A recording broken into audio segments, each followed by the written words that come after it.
Bueno, ¿qué tal? ¿Cómo están? Buenas noches, buenos días. Depende del horario en que vean este video. ¿Qué les iba a decir? Como siempre les digo, por favor suscríbanse, denle like. Y hoy es un capítulo, digamos, más que especial porque tengo el orgullo, el honor de poder conversar con el doctor Hugo Nelson Vera Ojeda. Él es abogado, es magíster, escritor, profesor, y me quedo corto con toda la cantidad de méritos académicos que presenta. Es doctor en Derecho, abogado, él es oriundo de Paraguay, ensayista y está enfocado en filosofía política. Bueno, un gusto enorme, Nelson. Hugo, ¿cómo te gusta que te llamen? ¿Hugo? Me suelen decir Hugo, sí. Bueno, ¿Qué Hugo, tal, un Facundo? gusto enorme, un honor. El gusto es mío, realmente agradecido por este espacio tan importante. Para mí realmente es un privilegio poder conversar contigo y bueno, a través tuyo para los que nos están viendo, ¿verdad?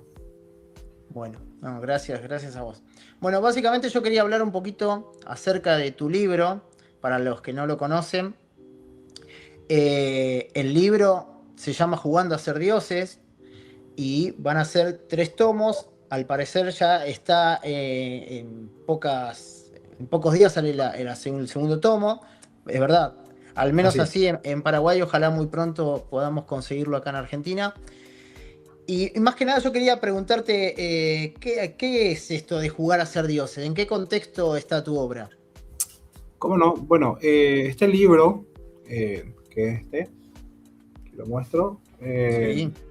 este libro es un libro de filosofía política, eh, está enfocado en los filósofos, los intelectuales que lo llamó Hayek constructivistas racionales, los famosos ingenieros sociales, ¿verdad? Alberto Venegas Lynch tiene un libro muy interesante también al respecto, que se llama El fin de la libertad, el caso de la ingeniería social. O sea, es un tema que ya ha sido abordado por muchas personas. Bueno, ¿cuál es el enfoque que yo le doy? Precisamente la idea de que estas personas, los que se creen dueños de la verdad, pueden o creen que pueden planificar una sociedad. Y muchas veces ni siquiera lo hacen con malas intenciones. Realmente hay una creencia profunda de parte de muchos de que hay ciertas personas que deberían gobernarnos y por sobre todo esa planificación se tiene que hacer aun cuando las personas no estemos de acuerdo con ese proyecto. Desde Platón, pasando por muchos ingenieros sociales, eh, creen que el camino correcto a seguir es precisamente abandonando las libertades individuales y sometiendo al individuo a ese gran engranaje que es el constructivismo racional. ¿Por qué le llama Hayek de esa manera? Porque la idea es de que racionalmente se pueda planificar por encima del orden espontáneo. Nosotros vivimos de cierta manera dentro de un orden. Ese orden, si vamos a la visión naturalista, o la visión natural, por decirlo así, es de orden espontáneo. Bueno, el orden desde la visión del constructivista es que está en desacuerdo con ese orden espontáneo, con esa libertad individual, y cree que a través de sus conocimientos puede aportar a la humanidad planificando un ideal que no es la tuya, ni no es el tuyo ni el mío, ni de terceros, obviamente. Entonces, eh, es como que se sienten superiores. ¿Por qué el título? Bueno, lo copio un poco de la mitología griega. La mitología griega que me encanta, yo soy un fanático de la cultura occidental y específicamente la griega. Ellos le llamaban mal de Ibris, o sea, el mal de Ibris o Ubris, hoy se conoce en castellano. El mal de Ibris era uno de los pecados eh, más feos, por decirlo así, o imperdonables. ¿Y en qué consistía? Consistía en que los seres humanos llega un momento en donde creemos que podemos competir con los dioses creemos que somos tan perfectos que podemos incluso estar codeándonos con los dioses en el Olimpo. De hecho, que gran parte de la mitología, los dioses se pasan castigando al ser humano que cae en el pecado del ibris, ¿verdad? Bueno, el pecado es una palabra ya más cristiana, pero bueno, en el error, por decirlo así, de creerse dioses, ¿verdad? Y bueno, es una metáfora, obviamente, pero sí, obviamente, no pocas personas tienen ese mal de ibris, o sea, que creerse más cerca de los dioses que los mortales, ¿verdad? Y bueno, esa es un poco la explicación a grosso modo, ¿verdad? Básicamente me enfoco en las bases del comunismo, del socialismo, del nacionalsocialismo, el, cómo estas utopías llegaron a un extremo que es inimaginable incluso. Y en el tomo 2 ya me estoy enfocando directamente sobre los casos concretos. O sea, cómo es que estas ideas, como por ejemplo la idea de la eugenesia, se va transformando en un concepto político. Menciono a muchísimos ingenieros sociales o a muchos intelectuales. Y en el tomo 3, que está previsto para el mes de diciembre, se enfoca un poco en cómo es que a pesar de estas utopías, a pesar de haberse sido o haberse intentado ejecutar con un saldo catastrófico, especialmente en víctimas, cómo es que sigue tan presente y cómo es que la gente sigue insistiendo. Bueno, y eso es por la propaganda, ¿verdad? Porque los seres humanos respondemos más a emociones que a la razón o a la evidencia, ¿verdad? Entonces, el primer libro es sobre las bases, el segundo tomo es sobre los casos concretos y el tercer tomo es sobre la propaganda política. Ah, muy bueno. Bueno, en el tomo 2 le estoy hablando más de Gramsci, de la escuela crítica al marxismo, que es la escuela de Frankfurt. También hablo del socialismo fabiano. El socialismo fabiano, que es el reformismo, ¿verdad? El reformismo inglés que tuvo su influencia también en gran parte de Occidente, en donde a diferencia del marxismo o a diferencia del comunismo, este es gradualista, no es revolucionario como el comunismo marxista, ¿verdad? Lo explico ahí en este libro, ¿verdad? Pero no solamente ellos ya son relativamente más modernos, ¿verdad?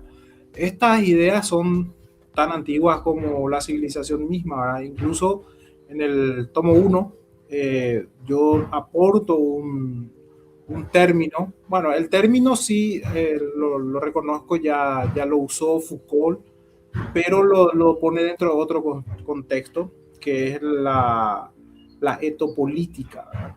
La etopolítica se refiere a la estructuración social en base a nuestros instintos, en base a tratar de, por ejemplo, socavar las instituciones básicas como la propiedad privada,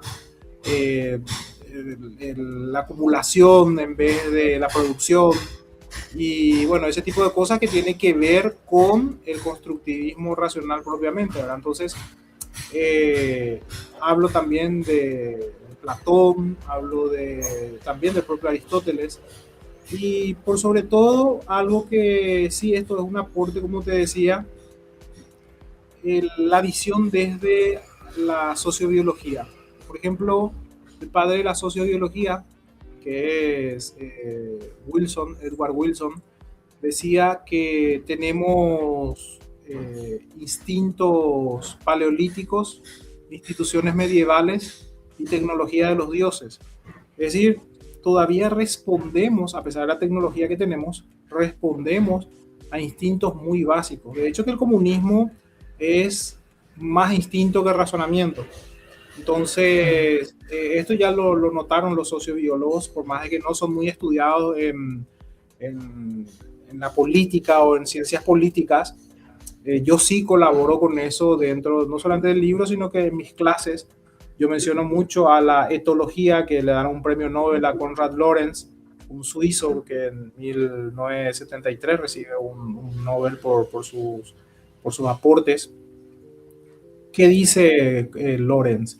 Que tenemos conductas o las especies, la especie de los mamíferos, compartimos conductas bases. Es decir, el ser humano tiene instintos básicos y lo que hace la educación, la cultura o la provisión de alimentos, o sea, la falta de escasez, es que reprime esos instintos. Pero cuando desaparecen las causas de la represión de esos instintos, aparece nuevamente el instinto, ¿verdad? O sea, que los instintos no se suprimen, se reprimen. Un caso así muy concreto, ¿cuál sería? Seguramente conocen la caricatura de Madagascar, en donde el león va a Madagascar, todos tienen alimentos menos el león. Y el león, cuando no tiene comida, a su amigo ya empieza a verle como carne. Eso es lo que nos pasa cuando nosotros reprimimos nuestros instintos y en algún momento eso estalla. Por ejemplo, la escasez hace que nos volvamos más violentos, hace que en criminología, por ejemplo, vemos que la mayoría de los hechos punibles son de robo, homicidio, todos son crímenes violentos. ¿Y dónde hay más esto? En las sociedades que económicamente están destrozadas. O sea, hay más niveles de hechos violentos donde... Bueno, entonces, ¿qué es lo que pasa con el comunismo? El comunismo acrecienta o estimula, por decirlo así, la escasez. Por eso es que las personas tienden a tener un comportamiento mucho más básico, a responder prácticamente a migajas, tal cual como un animal. O sea que nos reducen a un rebaño porque en el fondo somos gregarios y es más fácil el control. Entonces son estrategias aplicadas adrede. Muchas veces hay países que literalmente no tienen ninguna intención, y más de una vez, por ejemplo, lo escuchamos decir a Maduro o a Hugo Chávez, donde no hay una intención de eliminar la pobreza, al contrario, las estimulan porque es más fácil el control. Es más fácil el control con un pedazo de pan, ¿verdad? Bueno, estos enfoques son los que tienen justamente, o lo que tiene este libro, ¿verdad? La que vas a encontrar, seguramente si sos seguidor de las ciencias políticas o de la batalla cultural o el debate ideológico, cosas que ya conocías probablemente, pero también cosas que ningún teórico, por lo menos al que yo conozco, estuvo tocando desde esa perspectiva, como por ejemplo la sociobiología, como te decía. Vos justo trajiste a Foucault y nada, se me vino a la mente que al menos yo lo tengo como, digamos, el padre del wokismo. O sea, totalmente. Todas esas políticas las introdujo él. Así mismo. Y hay mucha... Esto es lo que me sorprende, que siempre me generó inquietud, es que la mayoría, bueno, quizás estoy generalizando, pero gran parte de los intelectuales son izquierda.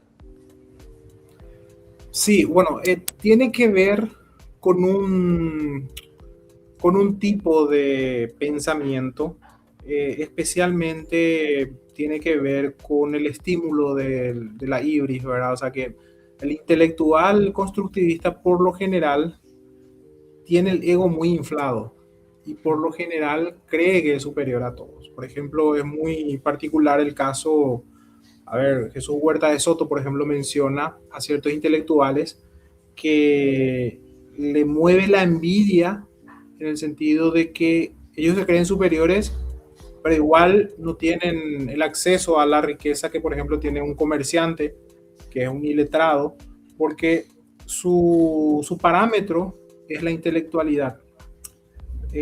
Cuanto más preparados están, supuestamente tienen que ser más, tienen que estar en un escaño superior. Así como creía Platón, ¿verdad? La sofocracia, claro. El gobierno de los intelectuales.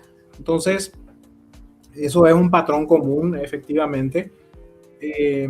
Dominan mucho todo lo que es la literatura, el arte patético. Patético lo digo por su etimología del patos, del patos aristotélico, ¿verdad? Aristóteles dividía la mente en el ethos, el patos y el logos. El ethos es el instinto, el patos es la emoción, por ahí viene el discurso patético, era un discurso muy emotivo, o apela a las emociones directamente, y el argumento lógico, que es el más pequeño, ¿verdad? Entonces, la diferencia entre nuestras emociones, instintos y la razón es que el instinto y la emoción son como una sandía y nuestra lógica es como un maní, es decir, ampliamente le supera nuestras emociones. Por eso es que con las teclas correctas uno fácilmente puede estimular el instinto, puede estimular las pasiones, las emociones, y es muy difícil cambiarle de opinión solamente con el razonamiento o solamente con la evidencia. Un psiquiatra que también le menciono en mi libro, llamado Leon Festinger, le llama disonancia cognitiva. Es decir, el choque con la creencia, o sea, el choque de creencias es tan fuerte que a pesar de que vos sabés que estás equivocado, tus instintos y tus emociones te llevan a actuar de todas maneras en forma errónea, ¿verdad? Entonces, es un poco lo que pasa con todos estos intelectuales. No es que sean unos estúpidos, sencillamente sus creencias son más fuertes que el razonamiento mismo y sus emociones y el instinto de superioridad y, bueno, una serie de cosas que hace que tenga reprimido el razonamiento básico, ¿verdad? ¿Y vos que dijiste justo de la arrogancia intelectual, dónde se trazaría el límite entre el progreso y la arrogancia intelectual? Bueno, en realidad la diferencia está en las reglas, porque nosotros podemos tener culturalmente incluso personas que tengan una forma de pensar, pero las reglas están diseñadas para que haya más libertad. Finalmente van a ser opiniones y si no tienen poder termina todo en saco roto, ¿verdad? De repente Chile hubo un tiempo, pero sí, obviamente al tener poder estas personas cambiaron nuevamente las reglas. En una sociedad capitalista, por decirlo así, perfectamente pueden convivir comunistas, capitalistas, ateos, religiosos, porque ahí la diferencia está en la norma. La norma permite que haya una convivencia. Ahora, ¿cuándo se vuelve peligroso? Cuando el que tiene un pensamiento totalitario, el que cree en el diseño sobre la libertad, tiene poder. Entonces ahí es el problema. No es que la opinión de las personas tienen que ser regulada. Hay países incluso que llegan a un extremo, el caso de Hungría o el caso de Polonia, que muchos liberales podemos estar aplaudiendo eso, ¿verdad? Que es la supresión directamente del comunismo. El problema es que con eso no lo combatís realmente, sí lo frenás probablemente, pero esta es una lucha ideológica. Claro. El tema está en que nunca se debe dejar de hablar, de hacer una batalla cultural, como le dicen ahora. Siempre hay que debatirlo, ¿verdad? Y el límite está en quién tiene el poder. O sea, si permitimos que este tipo de personas acceda a espacios de poder, son muy capaces de cambiar todas las reglas con tal de mantenerse en ella, como de hecho ya vimos en América Latina, ¿verdad? Es la constante. Uh-huh. Y sería de alguna forma pensar que, o sea, se podría pensar que es inevitable que grandes ideas generen consecuencias destructivas. Bueno, esto tiene que ver un poco también ya, no voy a decir algo nuevo, ¿verdad? Pero Lord Acton decía que el precio de la libertad es la eterna vigilancia. Y esto está tan metido en nuestros instintos que nunca vamos a poder reprimir, pero nunca vamos a poder suprimir. Probablemente lo vamos a reprimir si es que logramos resolver el problema de la escasez, estamos haciendo ya un gran paso. porque al ser una sociedad que tenga mucha carestía, mucha escasez, el ser humano es capaz de vender sus principios por un plato de comida. Entonces, hay que resolver muchos problemas para poder estar bien. Yo no digo con eso, como la libertad positiva te dice que para ser libre tenés que tener un pan, no me refiero a eso. Me refiero a que estratégicamente uno tiene que ahondar en la educación. Tampoco digo que sea la educación pública, digo que tenemos que ahondar en estos temas, tenemos que discutirlos, resolver, como te dije, el problema de la escasez lo más que se pueda. Por eso es que muchos se equivocan cuando dicen esta no es una pelea económica, sino que es una pelea cultural. Y en realidad, cuando hablamos de conducta humana, implica todo. Implica economía, cultura, educación, salud misma también. Entonces es muy complejo.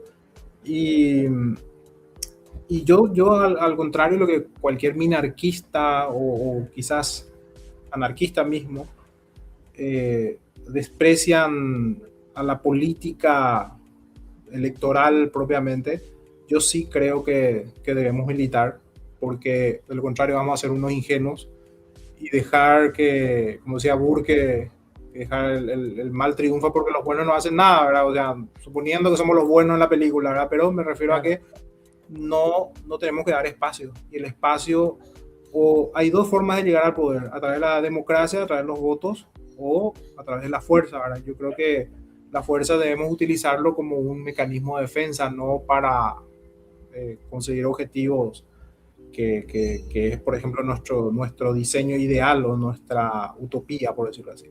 Entonces, es un peligro siempre dejar que las ideas equivocadas progresen. Justo vos nombrabas que, digamos, la batalla, no tan solo cultural, sino en diferentes ámbitos. Y también, no sé si seguramente lo conoces, a Gabriel Ballerini, que él habla también de una batalla espiritual, porque él relaciona el comunismo con el satanismo. De hecho, hay un libro que sacó Axel Kaiser hace poco tiempo, que habla nazi-comunismo. Sí, bueno, independientemente a las creencias de las personas, aun cuando me digas, bueno, y yo sí creo en Dios, no te digo que no. Esa también, no lo conozco al autor que está mencionando, pero tiene sentido lo que dice, que porque independientemente que uno crea o no en Satán, se entiende que es una batalla cultural también, a pesar de que es una batalla espiritual, también es una batalla cultural en el sentido de que cuáles son, digamos, las enseñanzas que puede obtener o que puede difundirse a través del satanismo. Y es justamente lo que la Unión Soviética o Rusia, antes de que sea la Unión Soviética, había estimulado, que se llama nihilismo. El nihilismo es el vacío espiritual. Y el vacío espiritual justamente se llega a través de, ya sea de suprimiendo, tratando de suprimir la espiritualidad o la idea de la trascendencia, que la idea de la trascendencia de cierta manera nos, digamos, nos corrige la conducta, por decirlo de una manera, o sea, nos hace mejores personas y puede ser miedo o la búsqueda de un premio después de la vida o lo que fuere, pero de cierta manera nos sirve y nos sirvió para evolucionar como civilización. Por eso es que el cristianismo y las religiones que de cierta forma, bueno, en el planeta Tierra no hace falta ir demasiado lejos porque son muy pocas las religiones dominantes, ¿verdad? En este caso el cristianismo o el islam, ¿verdad? Y en el cristianismo, la idea de la trascendencia logró justamente que el ser humano se comporte mejor, ¿verdad? O sea, sea un mejor ser humano, porque ese es prácticamente un mandamiento, por decirlo así, ¿verdad? Entonces, esa idea de que es espiritual esto también sirve dentro de esta batalla, porque la idea del nihilismo hizo que los seres humanos le importara un bledo la trascendencia y destruya su propia moralidad y pueda caer en todo tipo de, no digo solamente de depravaciones, sino que a los extremos que quizás la trascendencia te haya podido evitar llegar, ¿verdad? El homicidio, el asesinato en masa, ¿verdad? O el robo, ese tipo de cosas que uno, no digo que un cristiano no lo va a hacer, pero como regla general, eso ha servido muchísimo para frenar esos instintos básicos, ¿verdad? Que como verás, tanto el progresismo, el comunismo, lo que buscan es estimular esos instintos básicos, como te decía hace rato, ya sea a través de la escasez, a través del satanismo, como decía ahora, o a través del adoctrinamiento, o a través de la simplificación de la conducta. Son muchas las estrategias. El objetivo finalmente es volver al individuo como una pieza de un gran engranaje. El colectivismo es la espina dorsal de todas estas ideas. El individuo, la persona humana, es simplemente...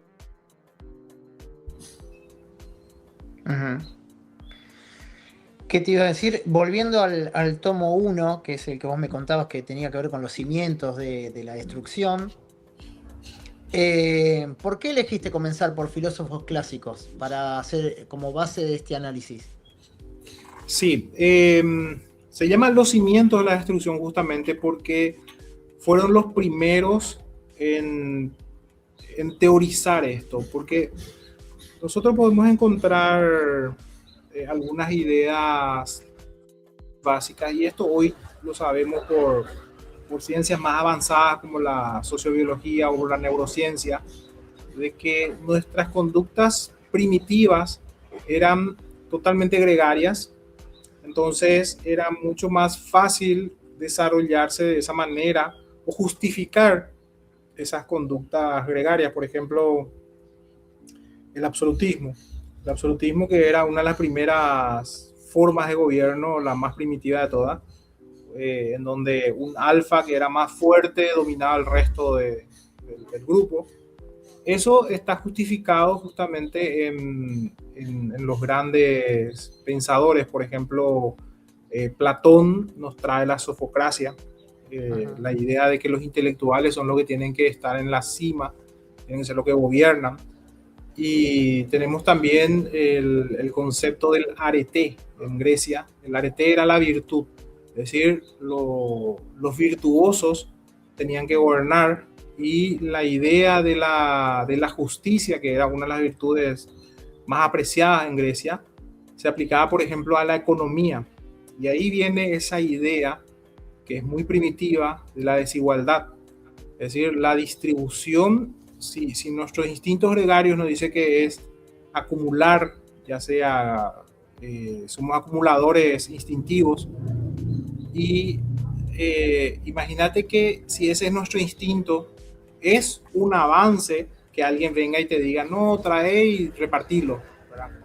Sigue siendo un error dentro del punto de vista económico, pero es un avance sobre las fieras, porque no vas a encontrar un tigre que diga, bueno, vamos a repartirle esto a otros animales, ¿verdad? Porque es nuestra presa. Y no. Aunque esté equivocado, es un avance. Entonces, los primeros intelectuales pensaban que la justicia era el arete, era la virtud. Entonces, tenían que repartirse los bienes. Entonces, prima, y fue un error que hasta ahora persiste, de que el objeto de la economía es resolver el problema de la desigualdad, es decir, buscar la igualdad. Entonces, ni siquiera estamos hablando de una igualdad de la ley, estamos hablando de una igualdad material. Y esa es una absoluta utopía. No se puede llegar a la igualdad, salvo que sea una igualdad hacia abajo, donde todos estemos pobres, ¿verdad?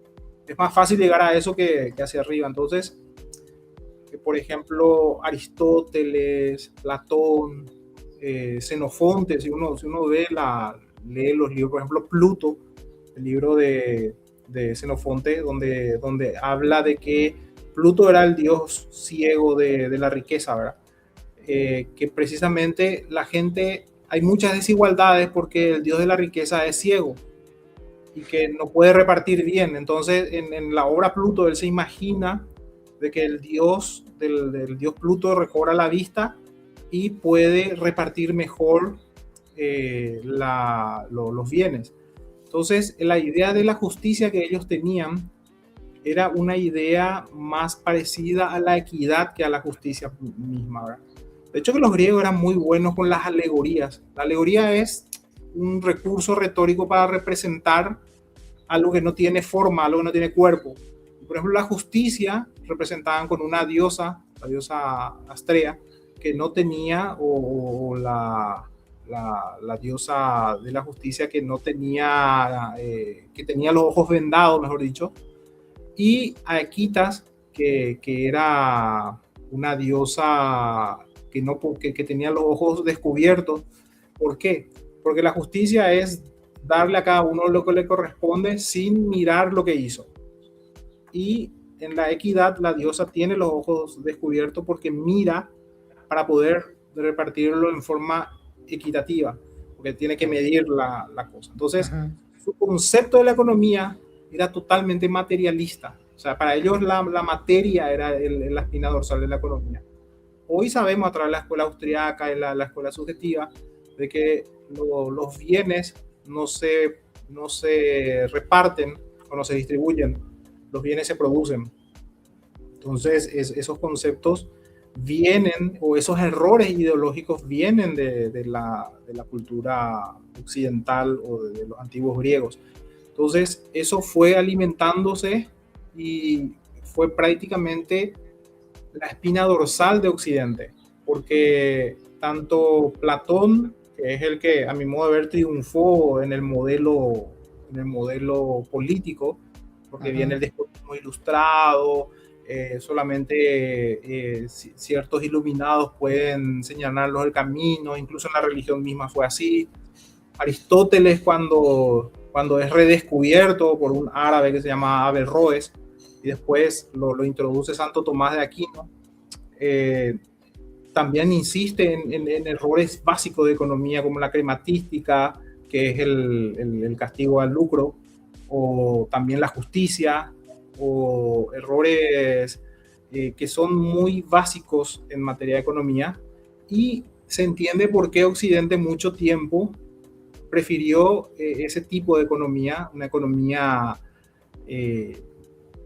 cuasi comunista, por decirlo así, con mucha escasez. Y recién cuando la economía toma otro camino después de la revolución industrial, cuando comienza a liberarse la economía y a permitir que más personas se queden con sus bienes, o sea, con el fruto de sus esfuerzos, ahí comenzamos una revolución que no tiene parangón. O sea, desde que la libertad se impone ante la ideología, se impone ante muchas creencias, comenzamos a crecer de una manera que nunca antes vimos en la historia. Por darte un ejemplo, imagínate que Ramsés, 1500 años antes de Cristo, o 2000, se reúna con un rey medieval, puede ser Luis XIV, Luis XIII, y se encuentran, viajan el tiempo Ramsés y se encuentran en el año 1400 en Francia y caen en el medio del mar y lo recogen en un barco. No le va a extrañar el barco, no le va a extrañar la locomoción que tiene una locomoción a viento, ¿verdad? Por las velas. Quizás el cañón le parezca raro. Va a llegar al puerto, lo van a recibir en carruajes tirados por carros. Tampoco le va a extrañar porque Ramsés tenía los mejores carruajes, ¿verdad? Van a llegar al Palacio de Versalles, probablemente va a encontrar un palacio imponente. No lo va a impresionar tampoco porque Ramsés tenía palacios impresionantes. Cuando van a comer la comida, le va a decir, bueno, ¿cómo conservaste esta comida? Y lo conservamos con sal. Ah, nosotros también lo hacíamos de esa manera. No va a ser muy raro. Ahora, imagínate que a los dos monarcas le invita a almorzar Donald Trump. ¿Cómo le explica Internet? ¿Cómo le explica la inteligencia artificial? ¿Cómo logramos todo eso en menos de 300 años?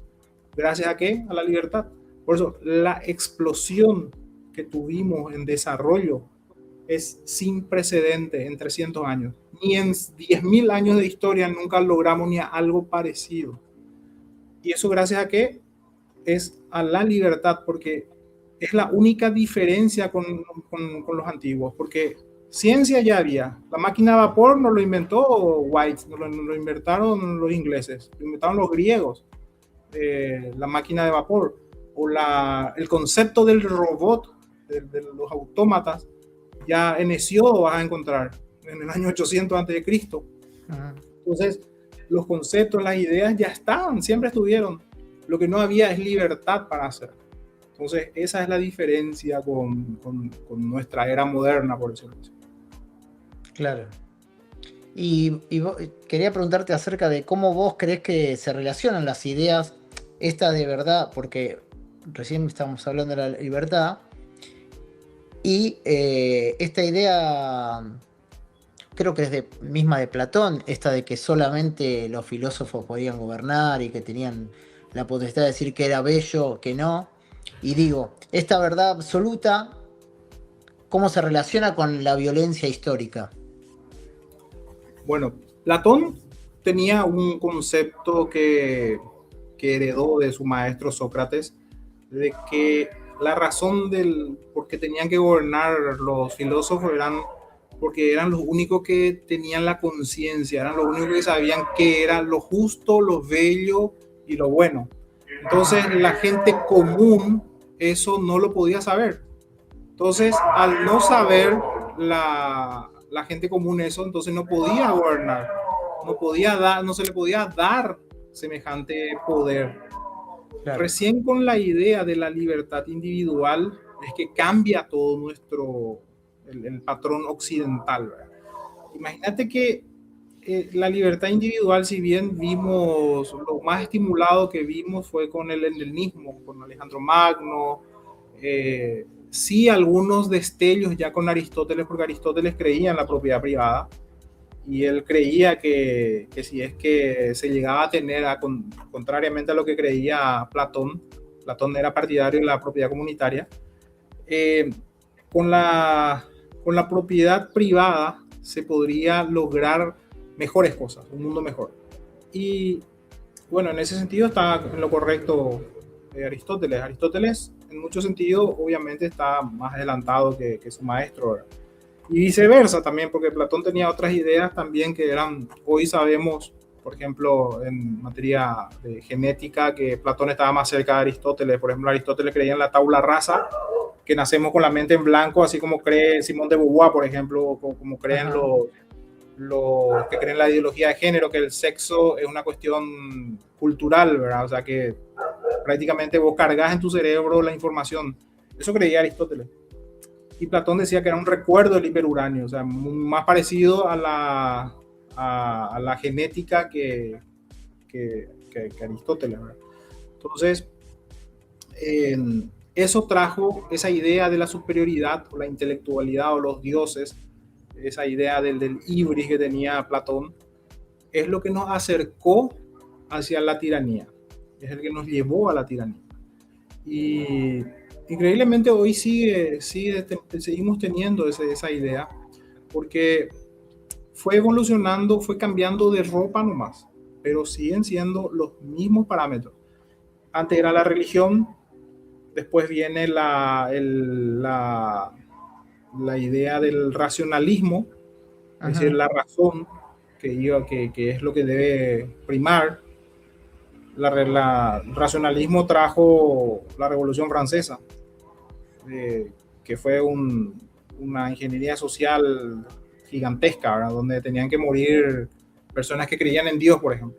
Y antes de eso, tenían que morir las personas que no creían en Dios, ¿verdad? Cuando regía las ideas de la teocracia. Entonces, después del racionalismo tenemos el positivismo, o sea, la idea de Augusto Comte de que la sociedad va a estar 1000 veces mejor si lo dirigimos con la ciencia, porque la ciencia es el verdadero camino que nos va a llevar a una sociedad más iluminada, decía Augusto Comte, ¿verdad? Entonces, Todos tenían su idea de superioridad, la religión, el racionalismo, la ciencia, que es hasta ahora. Pero todos despreciaron un factor determinante, que es la libertad individual, ¿verdad? O sea, para ellos el positivista es el científico el que tiene que gobernar, o la tecnocracia, ¿verdad? Para el racionalista es la persona racional, a través de la razón pura vamos a gobernarnos mejor. Ajá. Y la teocracia, o el dogmatismo creía que a través de las enseñanzas de Dios, que creíamos que nosotros somos los intérpretes, que también estaba monopolizado por un grupo de personas que utilizaban eso a su favor. Por ejemplo, los monarcas, los absolutistas decían que eran representantes de Dios en la tierra y tenían sus sacerdotes que interpretaban eso y lo interpretaban obviamente a su favor. Entonces, todos de alguna manera jugaron con esa superioridad y han cometido todo tipo de salvajismo porque olvidaron la libertad individual, ¿verdad? O despreciaron, Claro. mejor dicho. Y entiendo que vos das cátedra y aparte sos profesor, das cursos, ¿no? Seminarios. Y yo Sí, quería preguntarte, perdón, no, sí. continúa. No, que sí, que es así. Estoy enseñando en la universidad y también soy director de un programa de capacitación del partido más grande que tenemos acá en Paraguay, que es el Partido Colorado, que se llama Academia Republicana, que ahora mismo tenemos en Ciencia Política 2.700 alumnos. Ya hemos capacitado a 20.000 personas desde que iniciamos el proyecto hace 3 años. Y bueno, eso es lo que hago dentro del concepto de la educación. Claro, yo quería preguntarte justo, como sé que estás muy empapado de este tema de la educación, si la educación actual fomenta o reduce el tipo de pensamiento acerca de la libertad y de esto que propones vos. Eso es categórico. De hecho, que yo tenía mis dudas hasta que realmente me doy cuenta que es así, porque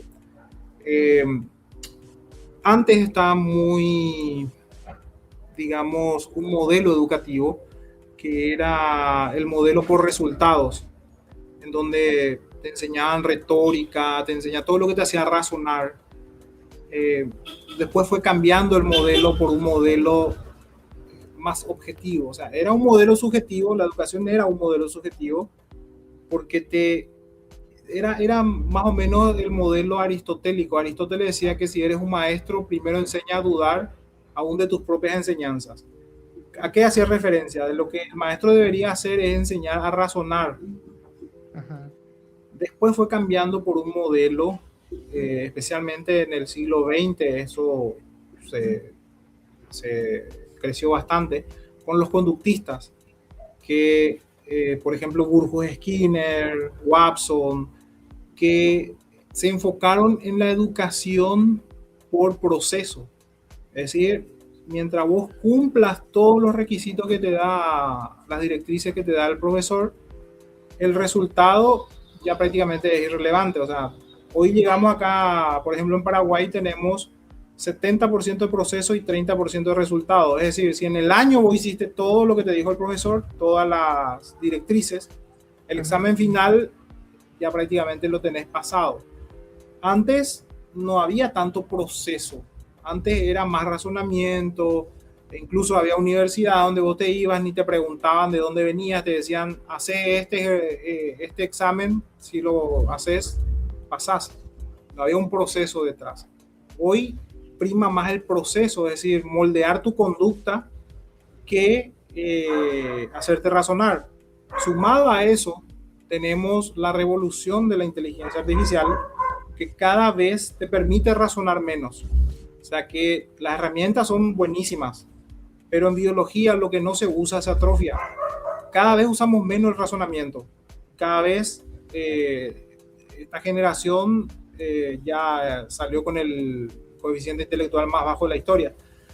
Imagínate, y esto vos lo podés ver sencillamente con un ejemplo. Hoy un chico de 15 años le pedí que te diga la hora con un reloj de manecillas, ya no entiende ese tipo de reloj, ¿verdad? Porque está más acostumbrado al reloj digital. Su cerebro está tan acostumbrado a lo fácil que ya no quiere hacer esfuerzo.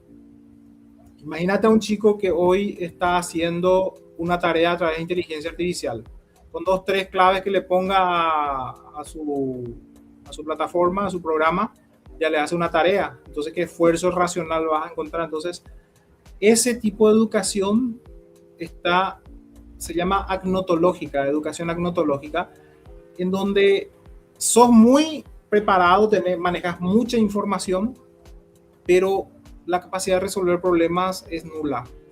Y hoy hay un índice de calidad educativa a nivel mundial que se llama PISA, el índice de PISA, que mide la capacidad de resolver problemas, no el conocimiento que tenés. El conocimiento es información, obviamente, que ayuda a tener mejores decisiones, obviamente, pero obviamente no lo es todo. Hoy día la agnotología hace que seas muy intelectual, incluso puedes recitar incluso lo que sea de memoria, pero eso no implica que seas más listo. Hoy día la gente ya casi no quiere razonar, y eso es adrede, eso es totalmente impuesto. En otras palabras, le estamos enseñando, estamos priorizando el aprendizaje por encima del entendimiento, porque aprender no es lo mismo que entender. Aprender lo puede hacer un perro, o puede aprender trucos, pero el perro entiende lo que aprendió. No, el ser humano sí puede aprender, pero también puede entender lo que aprendió. Y ahí en el entender es donde cada vez estamos más flojos. Las dos últimas y ya te libero, Hugo. Me gustaría saber si vos pensás que hoy día existen formas de jugar a ser Dios. Está en nuestros instintos. Siempre vamos a querer de una u otra manera trascender en la manada.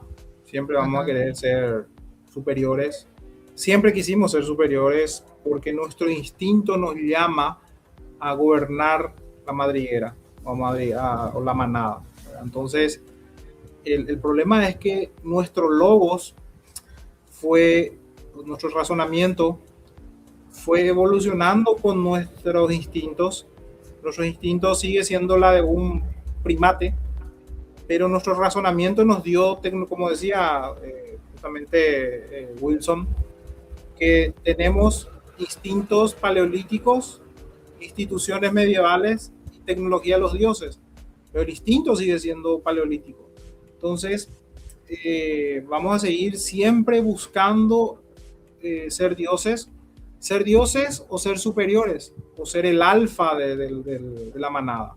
Solamente que en este caso hacemos un paralelismo con los dioses por esa razón, ¿verdad? Justamente decía, Wilson, decía Edward Wilson, que nuestra cultura no es más que la extensión de nuestros instintos.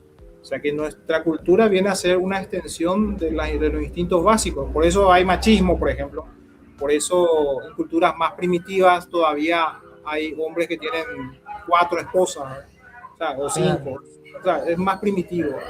Pero las culturas, las naciones más evolucionadas fueron superando, fueron cambiando esas costumbres gregarias, pero justamente, como decía el padre de la etología, Lorenz, no es que se suprimieron los instintos, se reprimen nomás.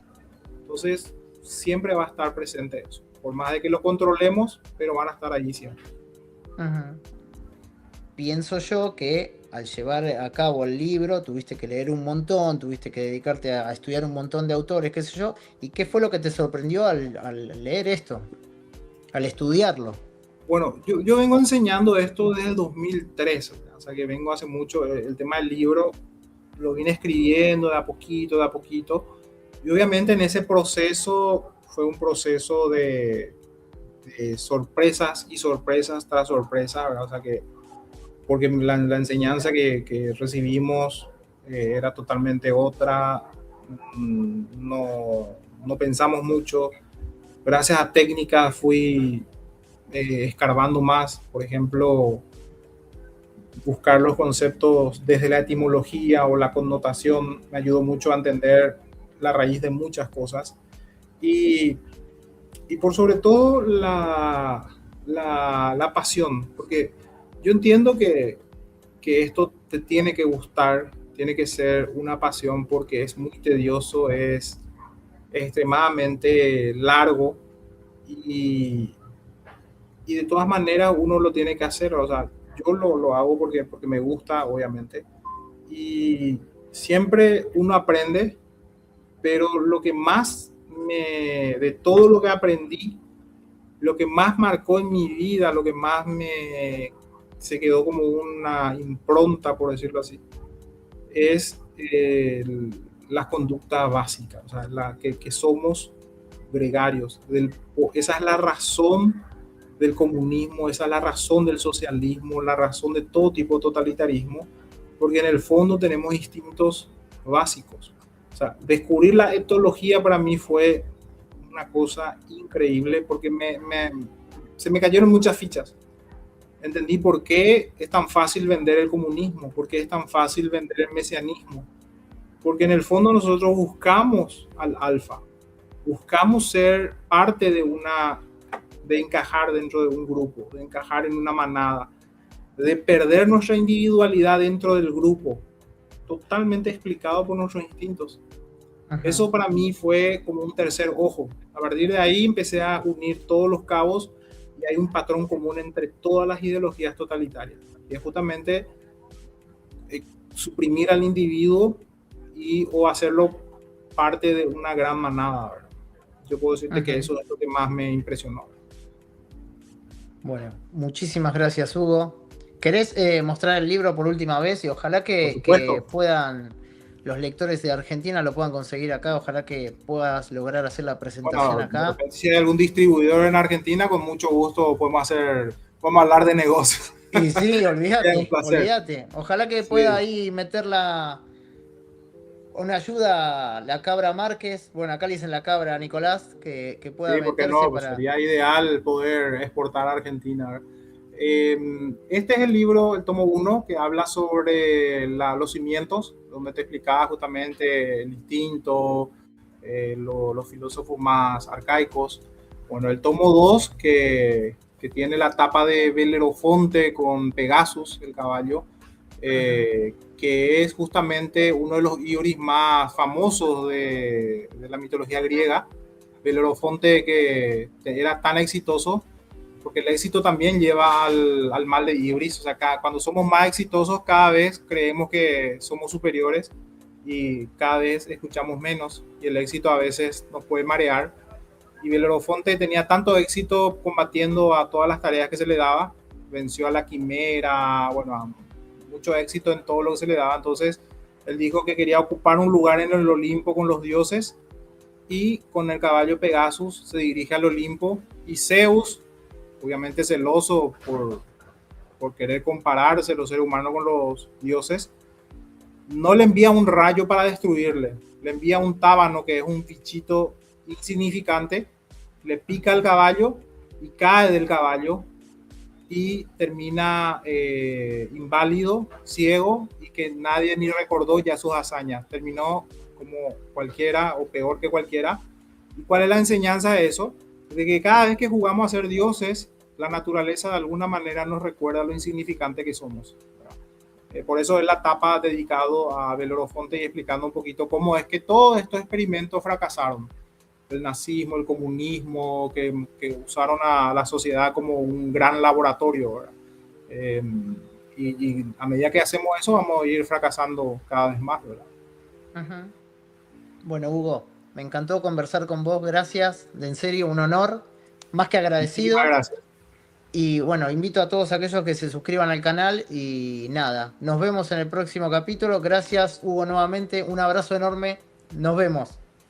Un placer inmenso y bueno, ojalá que cuando visite nuevamente Argentina pueda conocerte personalmente. Ojalá. Gracias por este espacio y bueno, para mí es un placer siempre conversar especialmente de estos temas.